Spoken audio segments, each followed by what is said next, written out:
मैंने 20 तारीख को जब उनके पिताजी ने स्वयं इस बात का पहल किया था कि अभी 26 साल की उम्र है, क्या किया जा सकता, तब मैंने ये बात कही थी, ये सजेशन दिया था बीइंग परिवार का मुखिया होने के नाते कि मेरी बहू मेरी बेटी भी है और मेरी बहू भी है और हम धूमधाम से उसकी अपने घर से शादी करेंगे और मैं कदापि नहीं चाहूंगा कि वो अखंड वैधव्य को झेले 26 साल की उम्र में, और उसकी शादी हम धूमधाम से करेंगे अपने घर से, दोनों परिवार मिलकर। अगर मेरी बहू ऐसा कहती हैं कि मैं इस परिवार को छोड़ के नहीं जाऊंगी, इसी परिवार में रहूंगी और उनका शादी करने का इच्छा है, तब मैं अपने छोटे बेटे के साथ शादी करने के लिए भी तैयार हूं। मीडिया में को इतना काट के चलाना कि मैं अपने बेटे के साथ शादी करना चाहता, ये गलत नरेशन है, गलत नरेटिव है कि मैं उनको अपने घर में रखना चाहता, मैं कदापि नहीं चाहता था। और आज मैं क्लियर कर दूं कि अब इतना देखने के बाद और उनकी इस व्यवहारिकता के बाद तो स्वयं त्रिलोक का कोई भी व्यक्ति कहेगा तो मैं अपने बेटे की बलि नहीं चढ़ाऊंगा और अपने इस बेटे की शादी मैं नहीं करूंगा, ये जीवन भर कुंवारा रह जाएगा तो मैं पसंद करूंगा, लेकिन मैं उनसे कदापि शादी नहीं करूंगा।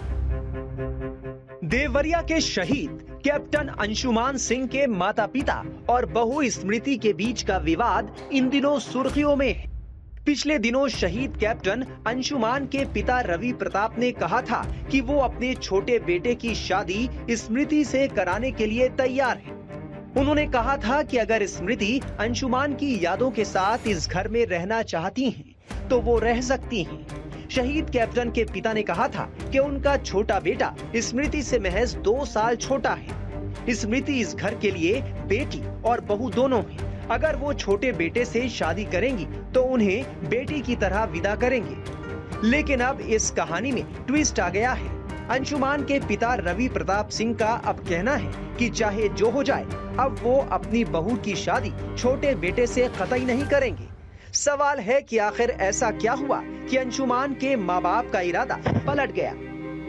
मैंने 20 तारीख को जब उनके पिताजी ने स्वयं इस बात का पहल किया था कि अभी 26 साल की उम्र है, क्या किया जा सकता, तब मैंने ये बात कही थी, ये सजेशन दिया था बीइंग परिवार का मुखिया होने के नाते कि मेरी बहू मेरी बेटी भी है और मेरी बहू भी है और हम धूमधाम से उसकी अपने घर से शादी करेंगे और मैं कदापि नहीं चाहूंगा कि वो अखंड वैधव्य को झेले 26 साल की उम्र में, और उसकी शादी हम धूमधाम से करेंगे अपने घर से, दोनों परिवार मिलकर। अगर मेरी बहू ऐसा कहती हैं कि मैं इस परिवार को छोड़ के नहीं जाऊंगी, इसी परिवार में रहूंगी और उनका शादी करने का इच्छा है, तब मैं अपने छोटे बेटे के साथ शादी करने के लिए भी तैयार हूं। और तीसरी बात मैंने कही थी कि अगर वो कहती हैं कि जैसा कि कई जगह देखने को मिलता है कि जैसे विक्रम बत्रा की मंगेतर हैं या कुछ और लोग हैं, अगर वो उस प्रेम की पराकाष्ठा को ऐसे जीना चाहती होंगी कि नहीं मैं शादी ही नहीं करूंगी और मैं अंशुमान के नाम के साथ जीऊंगी, जबकि मैं ऐसा बिल्कुल नहीं चाहूंगा कि वो ऐसा करें, तब मैंने ये कहा था कि अगर वो ऐसा करती हैं तो फिर मेरे बेटे से जो भी संतान पैदा होगी, पुत्र या पुत्री, मैं उनके आंचल में दूंगा और मेरे घर की मालकिन और बहू बड़ी बहू बनकर रहेंगी और जो भी मेरी संपत्ति है वो पारिवारिक संपत्ति वो पास आन की जाएगी और उनको जो मैं बेटा गोद में दूंगा उसके पिता का नाम अंशुमान सिंह होगा। तो मीडिया में को इतना काट के चलाना कि मैं अपने बेटे के साथ शादी करना चाहता, ये गलत नरेशन है, गलत नरेटिव है कि मैं उनको अपने घर में रखना चाहता, मैं कदापि नहीं चाहता था। और आज मैं क्लियर कर दूं कि अब इतना देखने के बाद और उनकी इस व्यवहारिकता के बाद तो स्वयं त्रिलोक का कोई भी व्यक्ति कहेगा तो मैं अपने बेटे की बलि नहीं चढ़ाऊंगा और अपने इस बेटे की शादी मैं नहीं करूंगा, ये जीवन भर कुंवारा रह जाएगा तो मैं पसंद करूंगा, लेकिन मैं उनसे कदापि शादी नहीं करूंगा। अब आपको अंशुमान के पिता रवि प्रताप सिंह का एक और बयान सुनाते हैं। उन्होंने ये बयान टाइम्स नाउ नवभारत से बातचीत में दिया था। इस दौरान उन्होंने बहू पर कई आरोप भी लगाए थे। जी सर, देखिए 20 जुलाई 2023 को जब मेरे बेटे की अस्थि अभी ले से नहीं आई थी तो उनके पिताजी वहाँ गोरखपुर में जब हम लोग जहाँ ठहरे हुए थे गेस्ट हाउस में, तो उन्होंने कहा कि अभी तो बेटी की केवल 26 साल उम्र थी। हमने कहा बिल्कुल हमारी बेटी है और बहू दोनों है और मैं बिल्कुल नहीं चाहूँगा कि इस उम्र में कोई वैधव्य को झेले, तो हम उसको अपने घर से बेटी की तरह से विदा करेंगे। अगर वो जहाँ कहेगी, जिसके साथ कहेगी, हम शादी करेंगे और हम दोनों परिवार मिलकर अपनी बेटी को विदा करेंगे। अगर वो ये कहती है कि नहीं हम इसी घर में रहेंगे और शादी नहीं करेंगे, तो जो भी मेरे छोटे बेटे से संतान पैदा होगी मैं उसको पासान करूंगा, पहली संतान बेटा हो या बेटी, और नाम अंशुमान का दिया जाएगा और सारी जो एंसेस्ट्रल प्रॉपर्टी है वो सब पासान होगी उसको। तीसरी शर्त हमने उनसे कहा था कि अगर वो ये कहेगी कि नहीं मैं शादी घर में कर सकती हूँ, तो मेरा बेटा 2 ही साल छोटा, मैं उससे भी शादी करने के लिए तैयार हूँ। लेकिन ये उसी दिन की बात है और उन्होंने कहा था कि मैं तो अपनी ज़िंदगी में मुँह भान हो जाऊँगी। और अभी निश्चित रूप से देखिए, एक पत्नी का दुख बहुत बड़ा होता है। अगर कोई बच्चा होता जो अपने पिता को नहीं देखा होता तो उससे बड़ा दुख किसी के पास नहीं होता। लेकिन वो ऑस्ट्रेलिया जा रही हैं स्ट्रक्चरल डिजाइन के लिए, जो कि उन्होंने ऑफिशियल तौर पे कहा था वहाँ आर्मी अधिकारियों से। तो वो जब सेटल होने, उनका भाई ऑलरेडी पीआर है वहाँ ऑस्ट्रेलिया में, जब वो हमारा परिवार का हिस्सा हो के हमें कुछ भी पता नहीं, वो अपनी प्लानिंग के साथ ऑस्ट्रेलिया जा रही हैं। और सबसे बड़ा दुख, ये पब्लिक डोमेन में करने का मतलब है, ये शोभा देने की बात नहीं है। पारिवारिक संरचना का ताना बाना अगर सरे बज़्म जाता है तो कभी भी किसी व्यक्ति के लिए ठीक नहीं रहा, क्योंकि मर्यादाएं जितनी अगर पर्दे के अंदर हों वहीं तक शोभा देती हैं। बाहर जाने के बाद, सरे बज़्म होने के बाद किसी मर्यादा के आक्षेप का आज तक निराकरण या निवारण हुआ नहीं।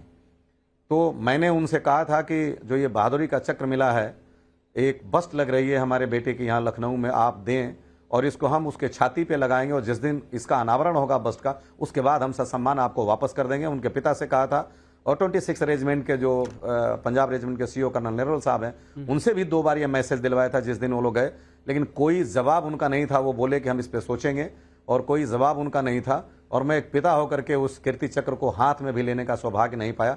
तब ये जब दर्द छलका है तो दर्द का हद से गुजरना है, दवा हो जाना, फिर ये बातें सरे बज़्म हुई हैं। टाइम्स नाउ नवभारत पर इंटरव्यू के दौरान शहीद अंशुमान की मां ने बहू को लेकर क्या कहा था, सुनिए।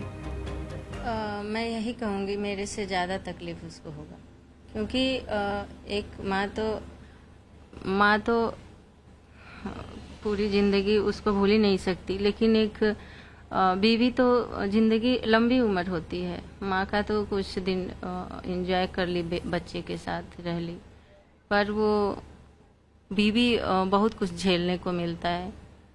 बस हमें इतना ही तकलीफ था मुझे कि प्यार से गई। उन्होंने ये भी बोला प्यार से, उनकी मम्मी ने, कि कुछ दिन मेरे साथ रहेगी। मैं हाँ भरी, मैं बोली हाँ, वो जहाँ जितना दिन चाहेगी उतना दिन रहेगी, उस पर कोई जोर नहीं है, और जहाँ उसको अच्छा लगेगा रहेगी। जब मेरे साथ मन करेगा मेरे साथ रहेगी, आपके साथ मन करेगा आपके साथ रहेगी। मेरा बस इतना ही था तकलीफ, और 1 साल में इसको कभी ओपन नहीं की। ये जब सम्मान बेटा का मिला है तो ये क्वेश्चन चल रहा है और हमें पूछा जा रहा है, तो हमें बताना पड़ रहा है। ये मुझे बहुत दुख है, मैं बता नहीं सकती थी कि वो मेरी बहू है, आज भी है, और मैं ज़िंदगी भर उसको सोचूंगी वो मेरी बहू है, पर उन्होंने मेरे से कट ऑफ किया है।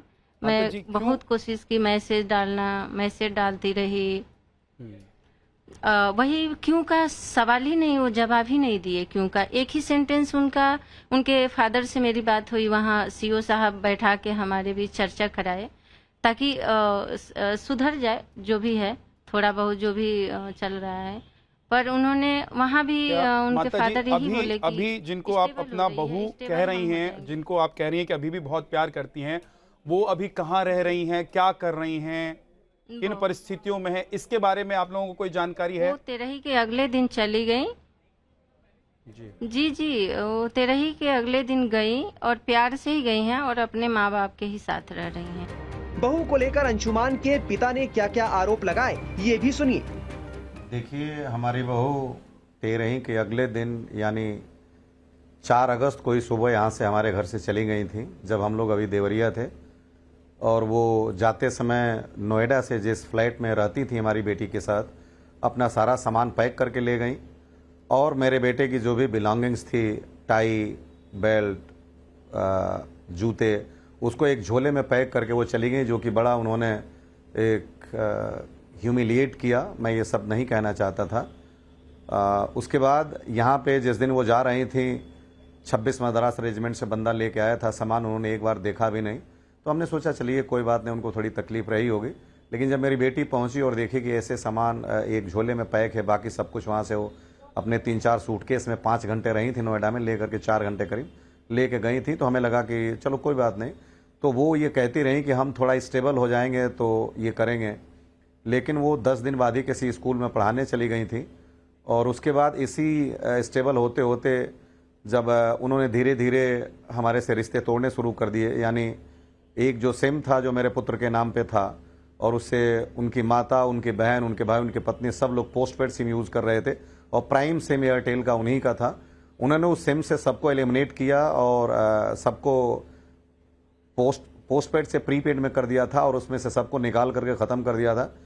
एक ATM जो इनकी माता जी के पास था, उन्होंने उसको 8 अगस्त को ही, 8 अगस्त या 9 अगस्त को लगभग 4:37 पे ब्लॉक कर दिया था उस नंबर से। मेरे बेटे का जीमेल अकाउंट भी उन्होंने बंद कर दिया।